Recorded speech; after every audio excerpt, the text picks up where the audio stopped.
নমস্কার বন্ধুরা, কেমন আছেন সবাই? আশা করছি সবাই খুব ভালো আছেন। রান্নাবান্না অ্যান্ড ব্লগ চ্যানেল থেকে সবাইকে স্বাগতম।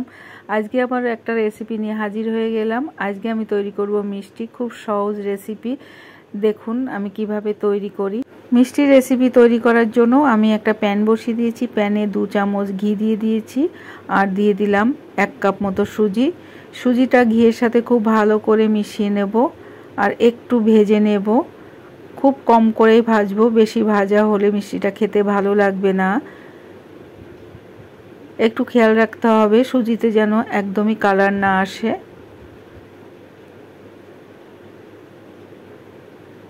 দেখুন সুজিটা আমার ভাজা হয়ে গেছে। এরপরে আমি দিয়ে দেব 1 কাপ মতো দুধ।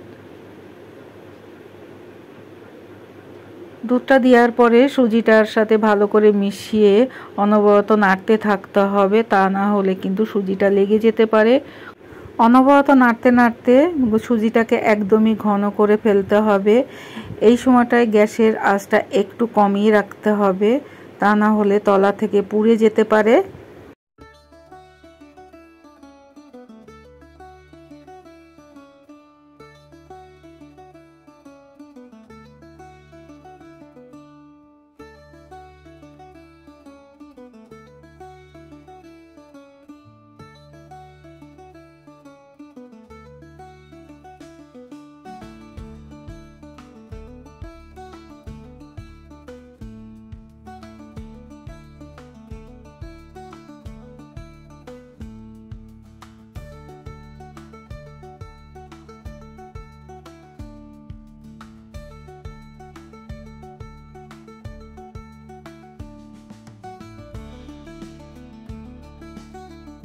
সুজিটা আমার হয়ে গেছে, এখন আমি সুজিটাকে নামিয়ে নেব।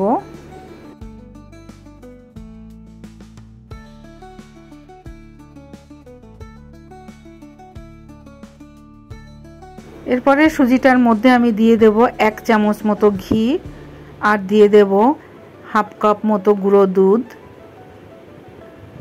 সুজিটা অনেকটাই ঠান্ডা হয়ে গেছে, এখন আমি হাতের সাহায্যে এভাবে মেখে নেব। খুব ভালো করে মেখে নিতে হবে। খুব ঠান্ডা হয়ে গেলে কিন্তু সুজিটা মাখলে হবে না, শক্ত হয়ে যাবে। একটু গরম থাকতে থাকতে মেখে নিতে হবে। মেখে আমি একটা ডো তৈরি করে নিয়েছি। এরপরে সুজির ডো থেকে আমি ছোট ছোট লেচি কেটে নেব।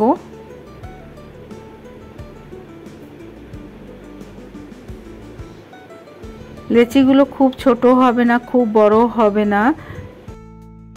এই কাজটা কিন্তু একটু উষ্ণ গরম থাকতে থাকতেই করতে হবে, ঠান্ডা হয়ে গেলে কিন্তু সুজিটা ঝুরঝুরে হয়ে যাবে। এরপরে এর থেকে একটা লেচি নিয়ে এভাবে আমি বলের মতো করে একটু চ্যাপ্টা করে দেব।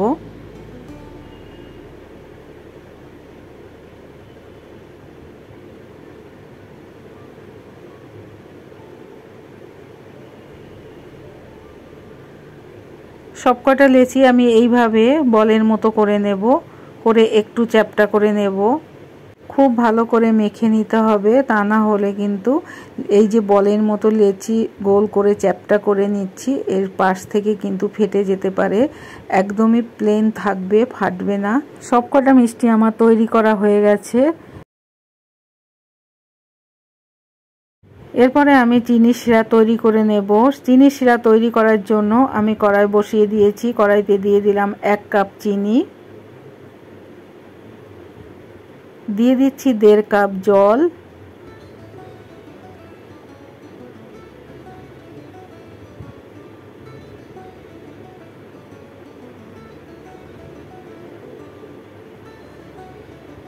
চিনির শিরাটা কিন্তু একদমই ঘন হবে না আর খুবই পাতলা হবে না, একটু চিটচিটে হবে।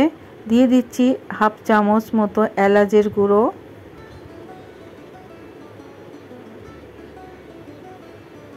শিরাটা আমি তৈরি করতে দিয়ে অন্যদিকে কড়াইতে আমি বসিয়ে দিলাম তেল।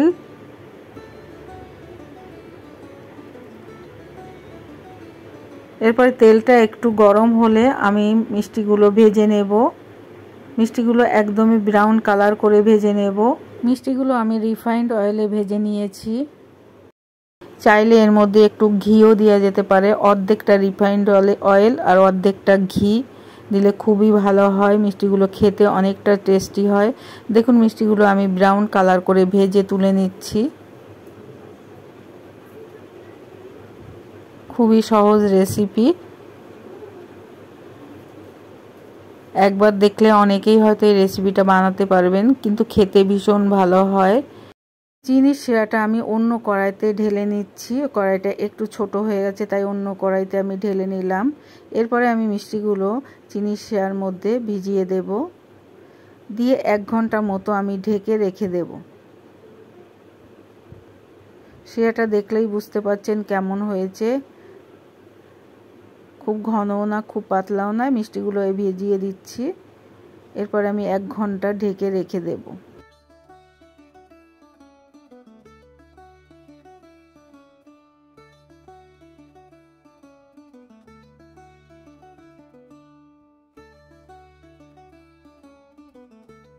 এক ঘন্টা পর একটা মিষ্টি নিয়ে আপনাদের কেটে একটু দেখিয়ে দিচ্ছি।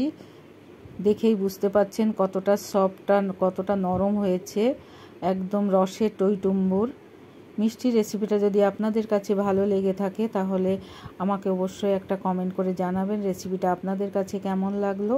আর আমার সাথে থাকার অনুরোধ রইল। সবাই খুব ভালো থাকবেন, সুস্থ থাকবেন। ধন্যবাদ।